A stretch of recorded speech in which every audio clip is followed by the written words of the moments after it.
Hola, buenas tardes. Mi nombre es Lady Alejandra Martínez Rodríguez y hoy les voy a hablar de un tema que es muy importante actualmente para los contribuyentes, los medios de defensa en materia fiscal. Como sabemos, las leyes fiscales en México, con el objeto de resguardar los intereses de los contribuyentes, han implementado en sus leyes fiscales diversos medios de defensa, como lo son los recursos de revocación, juicio de nulidad y el juicio de amparo. A través de estos medios, los contribuyentes pueden lograr hacer respetar sus garantías individuales, además de una correcta interpretación y aplicación en las disposiciones fiscales respectivas. Es importante mencionar que para que estos recursos administrativos tengan validez, deben de estar establecidos en una ley ya debidamente reglamentada. Como primer punto les voy a hablar sobre los antecedentes de los medios de defensa fiscal. México, siendo una colonia española, se encontraba sometido, regulado y organizado de acuerdo a sus intereses e ideologías. Al iniciarse el movimiento de independencia, existían corrientes ideológicas distintas que luchaban entre sí por el control de la nueva nación. Fue necesario adoptar ciertas leyes para comenzar con la administración de nuestra nación independiente. Como un dato inicial histórico, se tiene que la Constitución de Cádiz del año 1812, la cual tuvo breve duración esta se estableció del Consejo del Estado de jurisdicción en todos los negocios. Culmina su periodo con los federalistas y la Constitución de 1824, quienes otorgaban poder judicial para resolver controversias entre los que lideraban la administración y los ciudadanos. El primer decreto constitucional en México que aborda el tema fiscal es conocido como el Decreto Constitucional para la Libertad de la América Mexicana, llamada también Constitución de Apatzingán, cuyo precursor fue Morelos, promulgada el 22 de octubre de 1814. En su artículo 33 establecía que las contribuciones públicas no son extorsiones de la sociedad, sino donaciones de los ciudadanos para la seguridad y defensa. Cabe resaltar que en esta Constitución el término donación, el cual se establece la opcionalidad para los mexicanos de esa época de contribuir con el gobierno. Un antecedente sobre los ordenamientos legales en donde ya se consideraban medios de defensa a los deudores del fisco en México se encuentran lo que es la Ley Orgánica de Tesorería, la Ley para la Calificación de las Infracciones a las Leyes Fiscales, así como la legislación y jurisprudencia sobre el juicio de amparo, misma que a partir de 1929 señalaba que las leyes como recursos administrativos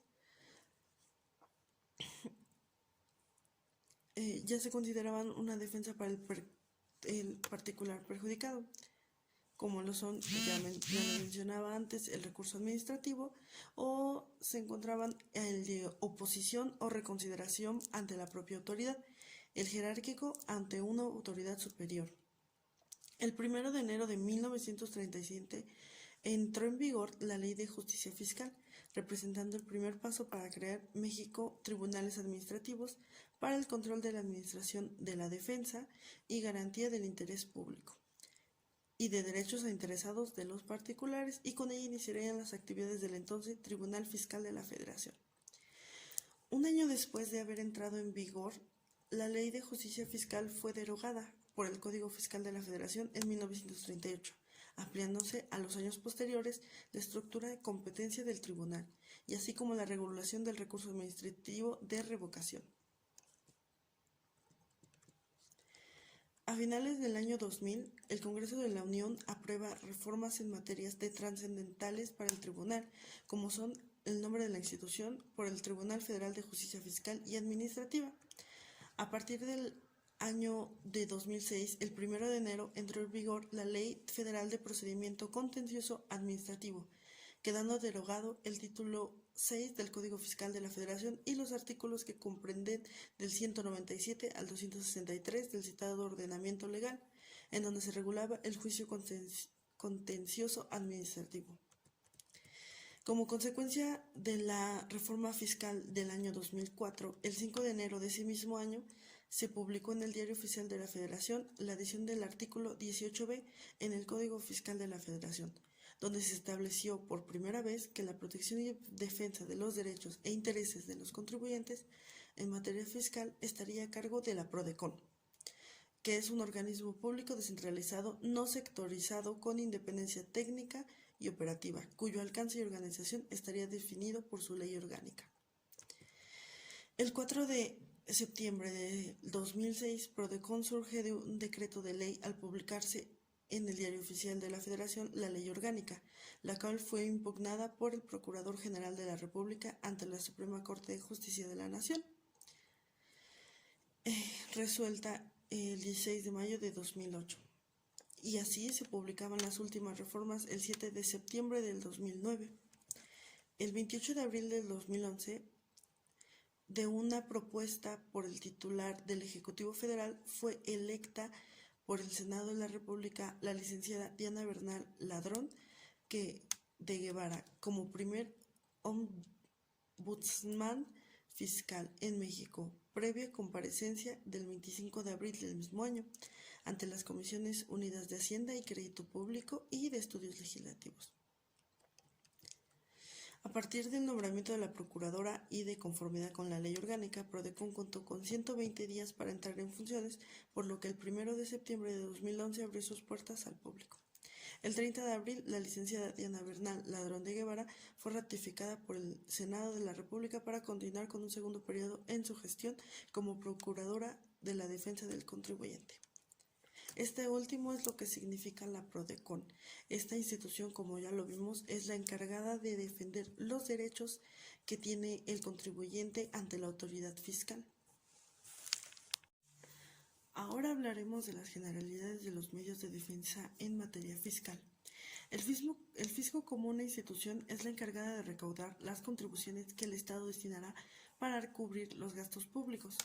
Esta actúa bajo un régimen de facultades legalmente reconocidas desde la Constitución Política de los Estados Unidos Mexicanos hasta el último nivel de jerarquía en normas. Este régimen de facultades se le concede a las autoridades fiscales en un ámbito de actuación legal con el objeto de que constantemente pueda revisar y controlar el cumplimiento eficaz de las obligaciones fiscales del contribuyente. Ambas partes, por tanto, interaccionan a través del derecho o, dicho de otra manera, mantienen un vínculo denominado relación tributaria. En México, en la vida cotidiana, quienes están por empezar o realizar actividades profesionales de producción, fabricación, enajenación, importación o, en general, actividades comerciales o económicas, suelen tener dudas en cuanto a el deben o no pagar impuestos, qué impuestos en su caso deben de pagar, en qué proporción y ante quién deben de pagarlos y por qué deben de hacerlo. Como punto, un fundamento legal que tenemos, el artículo 31 de la Constitución Política de los Estados Unidos Mexicanos, en su fracción cuarta, nos explica que los mexicanos están obligados a contribuir con los gastos públicos de la Federación, es decir, a pagar los impuestos correspondientes, ya sea designados sus localidades, estados o municipios. En esta normativa se le llama hecho imponible, que son los presupuestos contenidos en la ley, la cual deriva la obligación tributaria. Y la obligación tributaria es el principal, es el pago del impuesto. Pero vamos a pasar a ver qué es la relación tributaria. La relación tributaria es un vínculo jurídico que existe entre el Estado y el contribuyente cuando se produce en la realidad el presupuesto del hecho, llamado hecho imponible, como ya se los había mencionado. El hecho imponible es el presupuesto o hipótesis prevista en la ley que al verificarse en la realidad dan lugar al nacimiento de la obligación tributaria. De tal forma, esto se refiere a que una vez que se produce el hecho previsto por las leyes, el contribuyente debe cumplir frente al Estado con las obligaciones que se derivan de la realización de ese hecho, y el Estado tendrá el derecho de percibir o exigir, en su caso, el contribuyente el cumplimiento de esas obligaciones. Por ejemplo, tenemos la ley del impuesto sobre la renta que establece que tanto personas físicas o morales que residen en México están obligados al pago del impuesto sobre la renta. Y esto es respecto a sus ingresos. Como sabemos, el impuesto sobre la renta se puede pagar ya sea el caso o dependiendo las actividades de los contribuyentes de manera trimestral, mensual o anual. ¿Qué son las autoridades fiscales en México? El Estado en la relación tributaria actúa frente al gobernado o contribuyente a través de las autoridades fiscales. Se consideran autoridades fiscales las unidades administrativas dependientes del SAT, que es la Secretaría de Administración Tributaria, de la Secretaría de Hacienda y Crédito Público también se desprenden estas dependencias. También de las entidades federativas coordinadas para los ingresos federales, que conforme a las leyes locales estén facultadas, como ya se los había mencionado. A través de la Constitución se desprenden todas las leyes y ya se acatan al mandato que tengan los presidentes, ya sea de comunidades, localidades, estados, etc. ¿Qué es la obligación tributaria? La obligación tributaria, según lo hemos notado, son aquellas acciones con las cuales los contribuyentes deben de entregar un monto monetario a las autoridades sobre las actividades que realizan. Margain en 1967 nos dice que es un vínculo jurídico del cual el Estado, denominado sujeto activo, exige al deudor, que es denominado el sujeto pasivo, el cumplimiento de una prestación pecuniaria, especialmente en especie o en dinero. La principal obligación tributaria, como ya lo había mencionado y valga la redundancia, es el pago de los impuestos. Las facultades que tienen de comprobación la autoridad fiscal dentro de la relación jurídico-tributaria tiene facultades con el objeto de vigilar, en su caso, como ya lo había mencionado, exigir el cumplimiento de estas obligaciones fiscales a cargo de los contribuyentes. Nos dice que también la autoridad fiscal no puede llevar a cabo acto alguno sin encontrarse previa y expresadamente facultada por ello en una ley aplicable al caso. Eso es, las autoridades solo pueden hacer lo que la ley les permite. Las autoridades fiscales pueden comprobar que tanto los contribuyentes, los responsables solidarios o los terceros que con ellos se relacionan han cumplido sus obligaciones fiscales de conformidad con las leyes fiscales ya antes dispuestas. El ejercicio de estas facultades a cargo de las autoridades fiscales se encuentran, por ejemplo, en los procedimientos de fiscalización como la visita domiciliaria, revisión de gabinete o revisión electrónica. Para esto nos vamos al concepto de la contribución. De acuerdo con el Código Fiscal de la Federación, en el artículo 2, nos menciona que se definen como impuestos a las contribuciones establecidas en la ley que se deben de pagar, ya sean las personas físicas y morales que se encuentran en situación jurídica o de hecho prevista por las mismas. Ya después de esta breve introducción del por qué nosotros como mexicanos estamos obligados a pagar impuestos, nos vamos a lo que son los medios de defensa. Y estos son una serie de mecanismos o medios para proteger a los contribuyentes afectados por la violación a sus derechos. Es decir, son instrumentos a los cuales los contribuyentes pueden acudir cuando la autoridad realice actos que no respetan sus derechos como pagadores de impuestos. Como ya les había mencionado, estos medios pueden ser el recurso de revocación, que hablaré más adelante de él, el juicio de nulidad o, en su caso, otros medios de defensa previstos en otras leyes, como lo son la ley del Seguro Social, la ley de Infonavit, etc. Antes de comenzar de lleno al ver los medios de defensa fiscal, tenemos que priorizar un concepto, y el más importante es el concepto de recurso.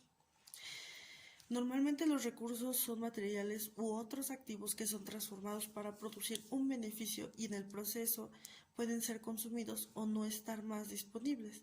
Desde una perspectiva humana, un recurso, por ejemplo, natural, es cualquier elemento obtenido del medio ambiente para satisfacer las necesidades y los deseos humanos. Desde un punto de vista ecológico o biológico más amplio, el recurso satisface las necesidades de un organismo vivo.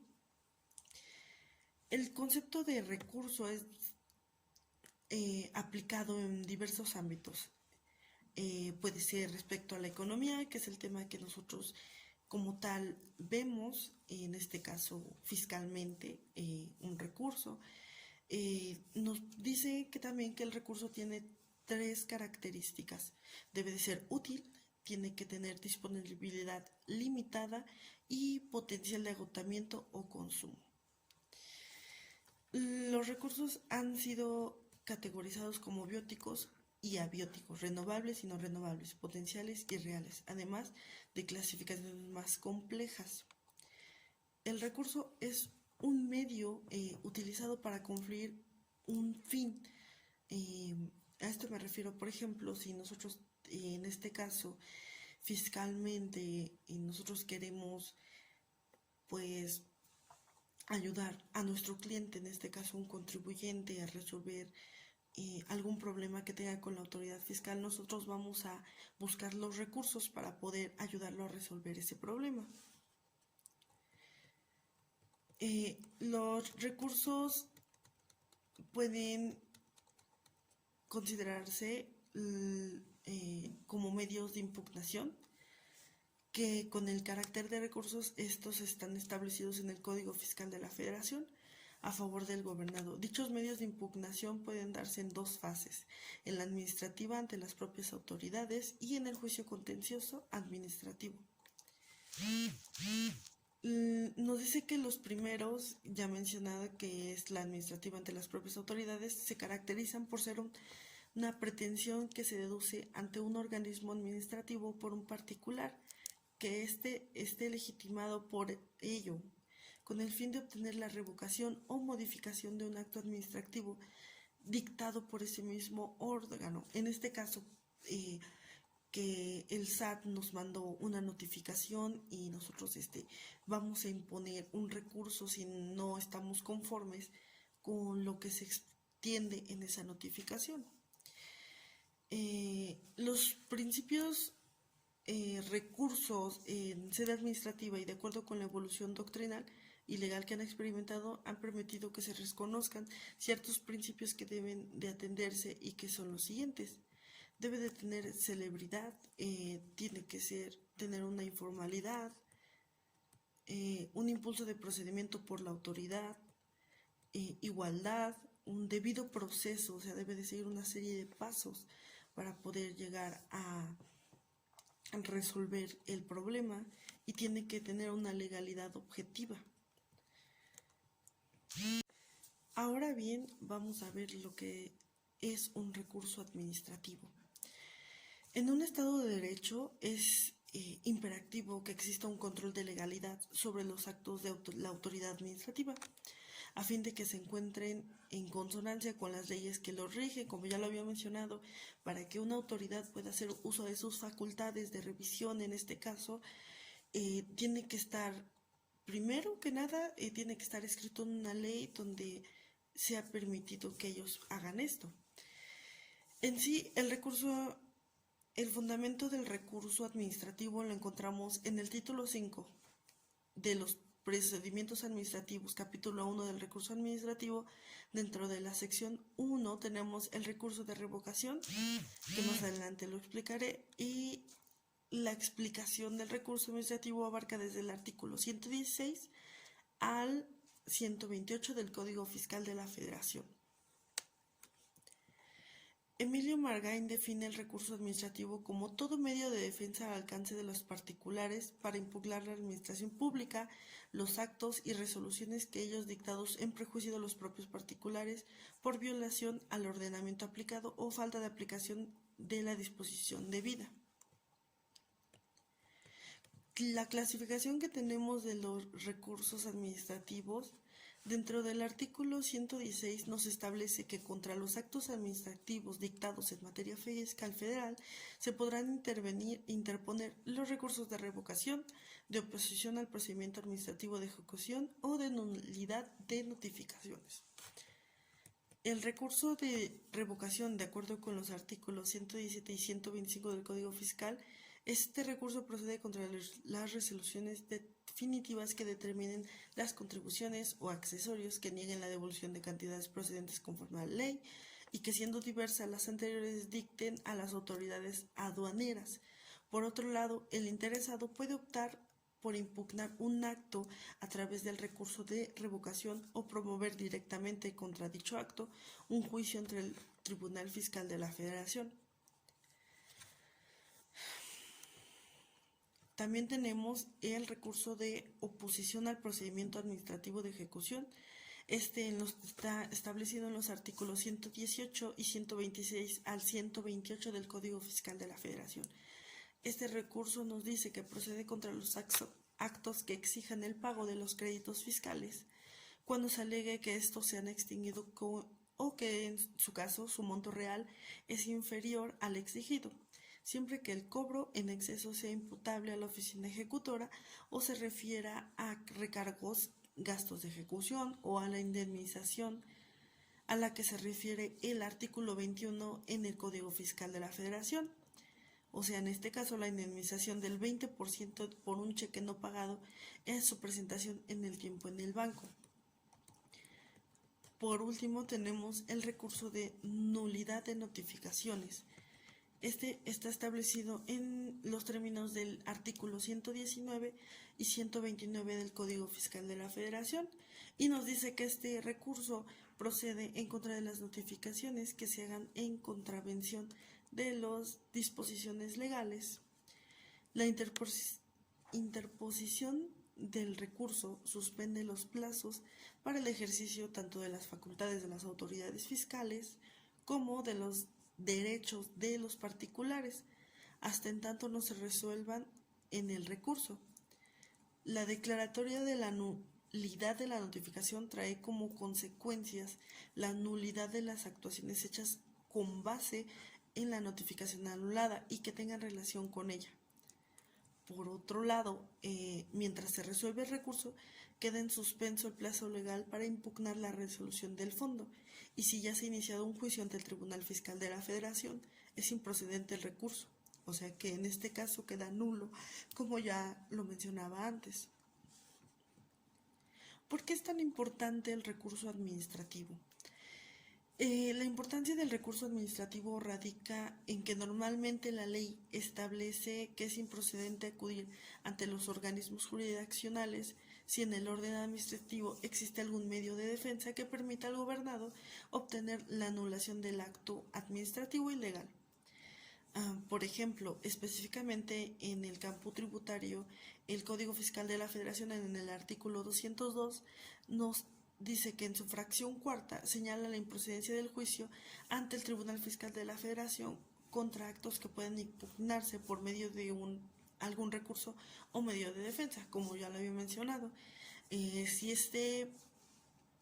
el problema que tiene el contribuyente ya lo quiere llevar directamente a pues en este caso un juicio ante el tribunal, la autoridad pues puede ver la manera de que esto no proceda y que se pueda arreglar ya mejor, en este caso puede ser por un recurso de revocación.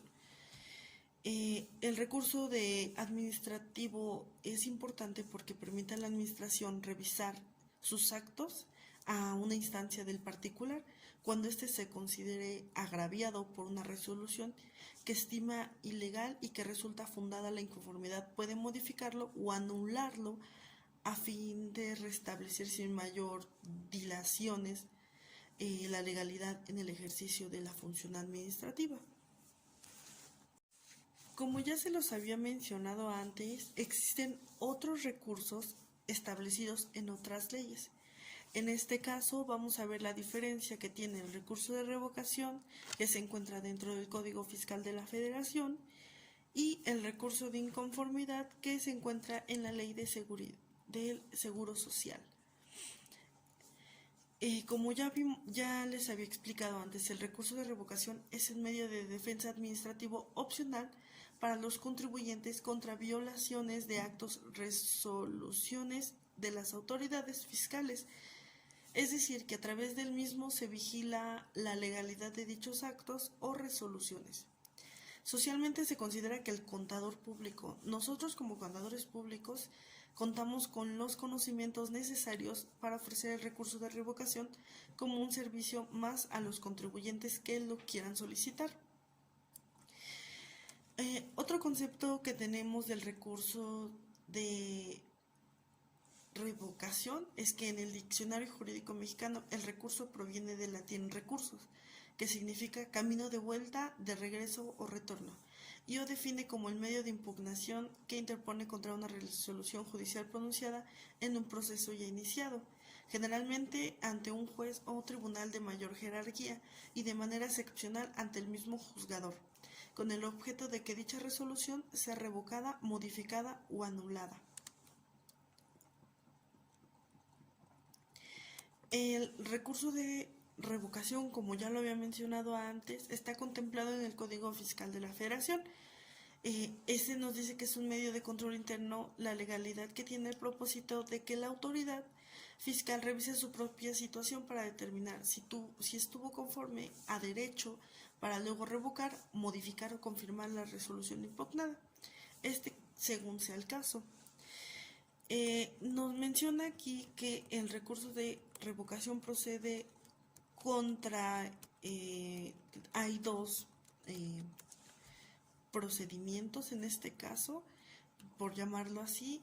Nos dice que procede en contra de resoluciones definitivas dictadas por autoridades fiscales federales, en este caso que éstas determinen las contribuciones, accesorios o aprovechamientos, nieguen la devolución de cantidades que sean procedentes conforme a la ley, las dicten las autoridades aduaneras o causen agravio al particular en materia fiscal, salvo aquellas que se refieran en los artículos 33A, que se refiere al procedimiento de declaración administrativa, el 36, que es resoluciones favorables a particulares, y el artículo 74, que es la solicitud de condonación de multas del mismo Código Fiscal. Como segundo procedimiento, por decirlo así, en el que procede, son contra los actos de las autoridades fiscales. En este caso, que éstas exijan el pago de créditos fiscales cuando se alegue que estos se han extinguido o por su monto real es inferior al exigido, se dicten el procedimiento administrativo de ejecución, afecten el interés jurídico de terceros. A pesar de que la presentación del recurso de revocación es opcional, es recomendable aprovechar las ventajas que estos recursos otorgan a nuestros clientes, como obtener una resolución favorable o, en su caso, generar los precedentes necesarios para elevar las probabilidades de éxito o, en su caso, de tramitar un juicio contencioso administrativo. Como les dije antes, tenemos un recurso de inconformidad. El recurso de inconformidad está regulado en la Ley de Seguro Social y este es un medio de defensa de revisión jerárquica mediante el cual se pueden defender los trabajadores o patrones por actos definitivos emitidos por el Instituto Mexicano del Seguro Social, IMSS, con los que no estén de acuerdo. Este recurso está fundamentado en el artículo 294 de la Ley del Seguro Social. El recurso de inconformidad procede contra actos o resoluciones definitivas del IMSS que lesionen los derechos como contribuyentes de los patrones, asegurados o beneficiarios, en este caso los trabajadores y sus dependientes, tales como lo son las resoluciones que determinen cuotas sobre patronales omitidas, resoluciones que nieguen la devolución de cantidades que procedan conforme a la ley, resoluciones que establezcan diferencias en la liquidación de cuotas obrero-patronal o resoluciones que determinen los créditos fiscales.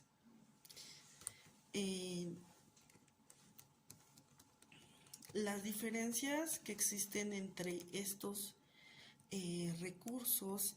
En este caso, pues uno, que el recurso de revocación pertenece al Código Fiscal de la Federación, está fundamentado en el artículo 117, y que el recurso de inconformidad está fundamentado en la Ley del Seguro Social en el artículo 294.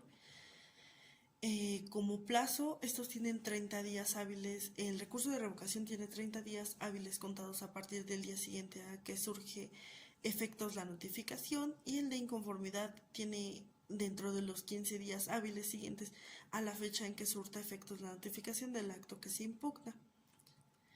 Las pruebas que se admiten en cada recurso, en el recurso de revocación, se admite todo elemento probatorio excepto testimonial o confesional.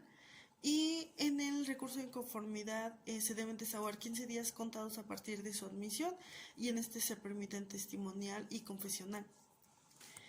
También, como lo mencioné antes, existen otros recursos de inconformidad y otros recursos de revocación. En este caso tenemos el recurso de inconformidad de la ley del Infonavit. Este nos dice que está regulado en la ley del Instituto del Fondo Nacional de Vivienda Infonavit para los trabajadores. Es un medio de defensa de revisión jerárquica mediante el cual se pueden defender los trabajadores o patrones por un acto que el instituto que lesione o viole sus derechos.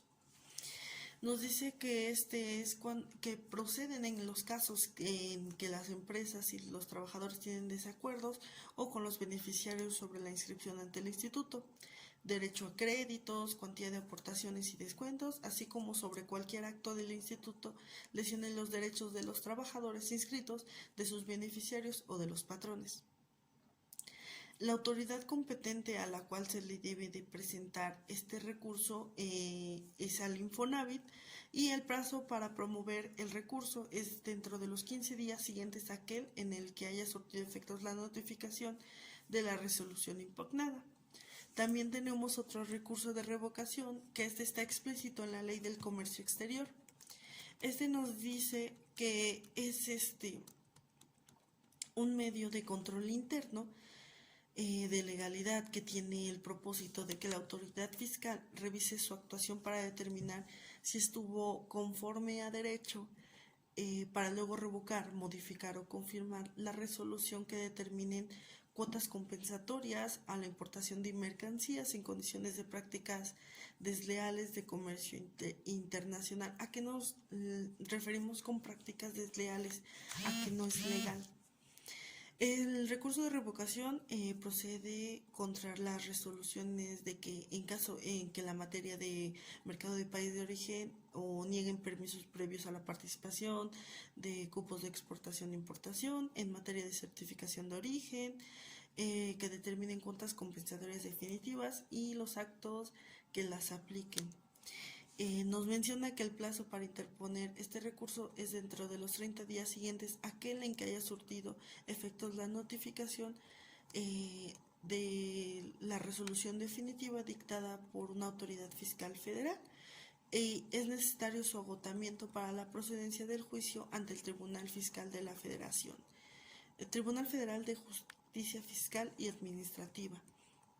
Cuando se tratan de resoluciones en certificación de origen y los actos que apliquen cuotas compensatorias definitivas, la Secretaría de Hacienda y Crédito Público resuelve el recurso. En los demás casos resuelve la Secretaría de Economía. Ahora pasaremos con los plazos y lugares de representación.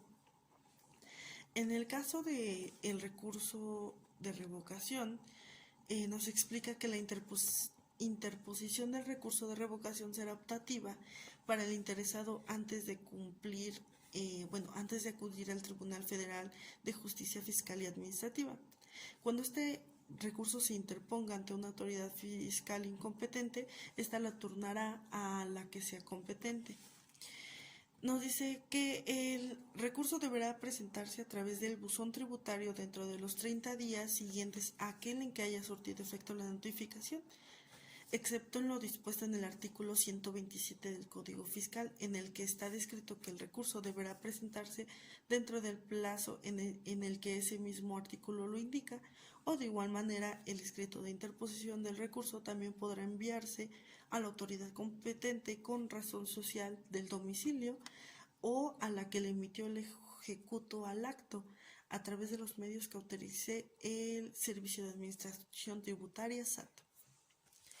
También nos dice que existen algunas causas por las cuales se puedan suspender estos escritos. Una de las causas es que el caso de que el contribuyente haya fallecido durante el plazo de interposición del recurso, este se suspenderá hasta un año. Esto en caso de que si no se hubiera aceptado el cargo de representante de la sucesión. También nos dice que se suspenderá el plazo para la interposición de recursos si el particular solicita a las autoridades fiscales iniciar el procedimiento de resolución de controversias contenido en un tratado para evitar la doble tributación, incluyendo, en su caso, el procedimiento arbitral. Nos dicen que en este caso se cesará la suspensión cuando se notifique la resolución que da por terminado dicho procedimiento, inclusive en los casos que se dé por terminado la petición en este caso, de nuestro contribuyente. El recurso administrativo de inconformidad del IMSS nos dice que este se debe de interponer dentro de los 15 días siguientes a aquel en que haya surtido efectos la notificación del acto definitivo que se impugna, y el recurso se presenta en este caso ante la sede delegacional o subdelegación que corresponde a la autoridad emisora del acto. En este caso lo resuelve el Consejo Consultivo Delegacional.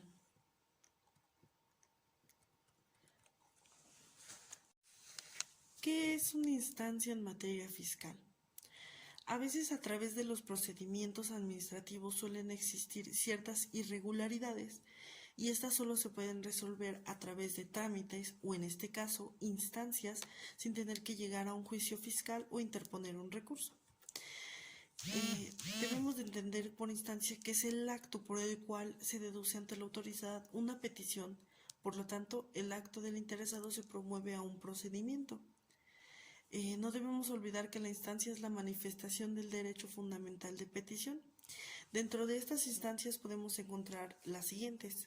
Como número 1 tenemos algunas consultas que presentan los contribuyentes ante las autoridades administradoras que integran el SAT. Como 2 tenemos la solicitud de prórroga o pagos en parcialidades de las multas que llegan a interponer el SAT. Compensación de créditos fiscales. Como número 4 tenemos la condonación de multas fiscales. Y como 5 y última tenemos la cancelación de créditos fiscales. Ahora bien, veremos la resolución del recurso administrativo. En el caso del recurso de revocación, se deberá dictar la resolución y notificar en un término de 3 meses contados a partir de la fecha de interposición del recurso. Este se podrá desechar por improcedencia, confirmar el acto impugnado, mandar a reponer el procedimiento administrativo, dejar sin efectos el acto impugnado o modificar el acto impugnado. En casos del recurso de inconformidad de la Ley de Seguro Social, nos dice que este deberá ocuparse de todos los motivos de impugnación hechos valer por el trabajador o el patrón y decidirá sobre las pretensiones hechas que ellos mismos hicieron. Para esto se elabora un proyecto para la resolución de este recurso. En este caso, el secretario del Consejo Consultivo Delegacional, el cual va a elaborar el proyecto, tiene un plazo de 30 días siguientes a la conclusión del término del desahogo de las pruebas. Este funcionario someterá a la consideración y aprobación del Consejo Consultivo correspondiente el proyecto de resolución que servirá para la base para discusión y votación de esta resolución, y esta se pronunciará dentro de un lapso de 15 días. La resolución del recurso se dictará por unanimidad o mayoría de votos del Consejo Consultivo Delegacional o del Consejo Técnico del IMSS. Y el acuerdo que apruebe el proyecto lo revestirá del carácter de resolución, lo cual será firmada por los integrantes de este consejo y certificada por el secretario del mismo consejo. En la certificación respectiva deberá asentarse el número de acuerdo y la fecha de sesión en la que se aprobó la resolución. Esta ya autorizada la resolución se remitirá a la dependencia en donde se tramitó para su notificación. La resolución del recurso de inconformidad se deberá de notificar en un plazo máximo de 5 días siguientes a la fecha de su firma y su ejecución deberá efectuarse en el término de 15 días hábiles, salvo que en este caso el secretario del Consejo amplíe dicho plazo. El instituto deberá dictar y notificar al promovente la resolución del correspondiente debidamente fundada y motivada en un plazo máximo de 3 meses contados a partir de la presentación del recurso. En caso de un juicio, este deberá estar integrado en su caso por magistrados, secretarios, proyectistas, actuarios, y más adelante hablaremos de la sesión de en salas y sesión en plenos.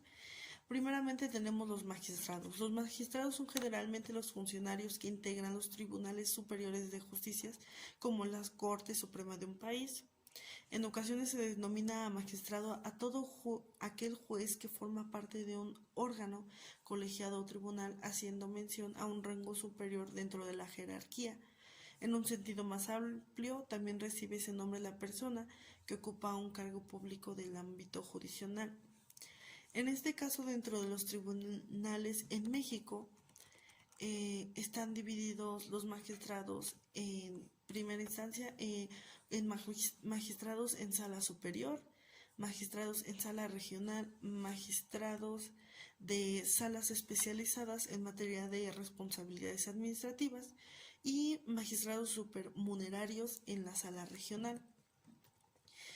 La sala superior se encontrará integrada por 16 magistrados, la sala regional se encontrará integrada por 3 magistrados y la sala de los supernumerarios se encontrará integrada por 5 magistrados de la sala regional, y estos cubrirán las faltas de los magistrados de sala regional en los casos previstos ya en la ley orgánica.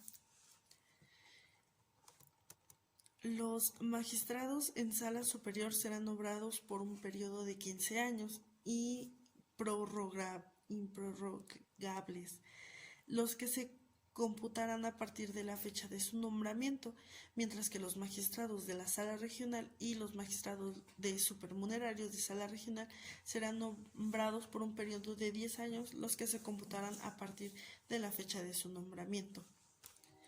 A continuación tenemos a los secretarios. En el artículo 42 de la Ley Orgánica del Tribunal Federal de Justicia Administrativa menciona que los secretarios que integran el tribunal son los siguientes. Primero tenemos el secretario general de acuerdos, en segundo tenemos el secretario adjunto de acuerdos de las secciones, tercero tenemos los secretarios de acuerdos de sala superior y como últimos tenemos los secretarios de acuerdos de sala regional. Los proyectistas. Estos nos dicen que tienen sus atribuciones, son el formular los proyectos de resoluciones que les encomiende el magistrado de su adscripción.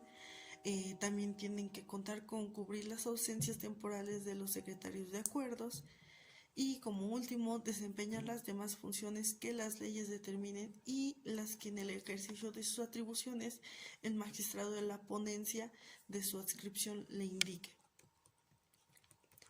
Los actuarios. Correspondiente a los actuarios, nos dice que ellos deben de notificar en el tiempo y forma prescritos en dicha ley las resoluciones recaídas en los expedientes que para tal efecto les sean turnados. En segundo, tenemos que tienen que practicar las diligencias que se les encomiendan y por último, que de las demás que señalen las leyes o el reglamento interno del tribunal. Como un punto importante es que para pertenecer a estos tribunales, ya sea como magistrados, como secretarios, como actuarios o como proyectistas, como requisito principal deben de haber nacido aquí en México. Vamos con la sesión en salas. La sala superior se integrará por 16 magistrados. Funcionará en un pleno general, un pleno jurisdiccional y en 3 secciones. De los magistrados de la sala superior, 14 ejercerán funciones jurisdiccionales, uno de los cuales presidirá al Tribunal de Conformidad con las reglas establecidas en la ley orgánica, y 2 formarán parte de la Junta de Gobierno y Administración. Nos dice que también en la sala superior cada año dentro de 2 periodos de sesiones. El primero comenzará el primer día hábil del mes de enero y terminará el antepenúltimo día hábil de la primera quincena del mes de julio. Y el segundo comenzará el primer día hábil del mes de agosto y terminará el antepenúltimo día hábil de la primera quincena del mes de diciembre. Las sesiones en pleno. Las sesiones del Pleno General, así como las diligencias o audiencias que deban de practicar, serán publicadas y se transmitirán por los medios electrónicos que faciliten su seguimiento. En los casos que se estime necesario, serán videograbadas, resguardando los datos personales de conformidad a la Ley Federal de Protección de Datos Personales de posesión de los particulares, la Ley Federal de Transparencia y Acceso a la Información Pública y a la Ley General de Transparencia y Acceso a la Información Pública. Solo en los casos en que la ley los establezca. Las sesiones podrán ser privadas, sin embargo, de estas serán versiones públicas para la consulta ciudadana que en su caso sea requerida. Los debates serán dirigidos por el presidente del tribunal y bastará la mayoría simple de los presentes para la validez de la votación. Y en este caso, en caso de que exista un empate dentro del presidente del tribunal, tendrá el voto de calidad. En caso de la ausencia del presidente del tribunal, será suplido por un magistrado con mayor antigüedad. Estas sesiones en pleno nosotros las podemos observar si en algún momento se han detenido en las televisiones que están en el canal del Congreso, todas estas sesiones las podemos observar en ese canal. Es por eso que dice que estas serán grabadas y serán transmitidas en los medios electrónicos que se faciliten. Como conclusión, tenemos que entender que los medios de defensa son de gran ayuda para los contribuyentes, ya que por medio de ellos podemos ayudarlos a solucionar algún problema que tengan ante las autoridades fiscales. En este caso, un ejemplo es cuando a un contribuyente, un cliente nuestro, les llega una notificación por no haber hecho una declaración del pago de los impuestos, y cuando nosotros sabemos que sí se hizo esa declaración, pues nosotros en este caso podemos interponer un recurso de revocación explicando las acciones que tomó la autoridad en este caso, quién es nuestro cliente, las pruebas que nosotros estamos presentando para que se solucione en este caso ese problema. Y debe de llevar las firmas, como tal es un escrito. O sea, nosotros podemos ayudar a través a nuestros clientes a través de estos medios de defensa y salvaguardar sus derechos que ellos tienen como contribuyentes y que han sido conferidos por las distintas leyes. Deseando que esta información sea útil, les envío un cordial saludo y nos estaremos viendo pronto con más temas importantes e interesantes en materia fiscal. Muy buenas tardes.